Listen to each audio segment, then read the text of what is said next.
On se retrouve donc pour cette revue de presse de l'économie.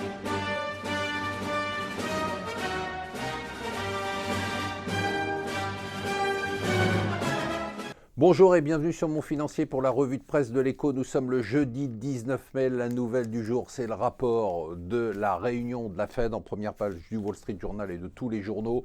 Qu'est-ce qui dit ce rapport qu'à la dernière réunion de la Fed, eh bien, contrairement à tout ce qu'attendaient les marchés, eh bien, on pense à une augmentation des taux en juin. Voilà, donc les chances d'une augmentation des taux étaient à peu près de 0% il y a quelques jours. Et bien voilà, c'est remonté et maintenant tout le monde s'accorde à dire qu'il y aura une remontée des taux en juin. Alors, conséquences sur les marchés.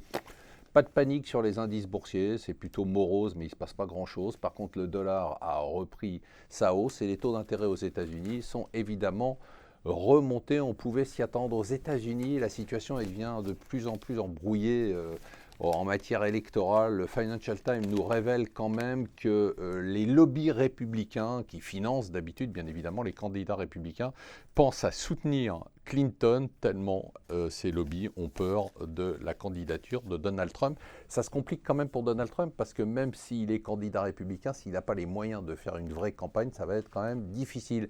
Je ne sais pas si vous le saviez, ou vous avez sûrement oublié quand vous voyez les images d'actualité tous les jours, nous sommes en état d'urgence, c'est-à-dire qu'aujourd'hui, normalement, vous n'avez pas le droit de manifester, vous n'avez pas le droit, bien évidemment, de casser, puisqu'on est censé nous protéger contre les terroristes. Mais on nous protège contre les terroristes, on n'arrive même pas à nous protéger contre des casseurs, donc qui hier ont brûlé devant les caméras, c'était assez impressionnant, une voiture de police après l'avoir assaillie, une voiture de police, bien évidemment, qui n'était pas vide. La plus grande inégalité en France n'est pas celle qu'on croit, c'est celle entre le secteur public et le secteur privé. La preuve encore avec le rapport du comité d'orientation des retraites qui donne le poids monstrueux de la dette qui pèse sur nous des retraites de la fonction publique. Quand je dis sur nous, c'est vraiment sur vous et moi, puisque la dette de la fonction publique, par opposition de la dette du secteur privé, c'est vous et moi qui la payons. Nokia qui un jour, pour son activité téléphone mobile, valait 300 milliards de dollars. Hier, Microsoft, qui avait racheté toute l'activité de Nokia, a revendu l'activité et la marque Nokia pour les téléphones portables. Ça va être relancé au Taïwanais Foxconn, donc 300 milliards de dollars au plus haut. Hier, ça a été revendu à 350 millions de dollars. Que Nokia, je vous rappelle, avait loupé le coche des smartphones. Dans l'économie d'aujourd'hui, quand on loupe un coche, c'est extrêmement violent.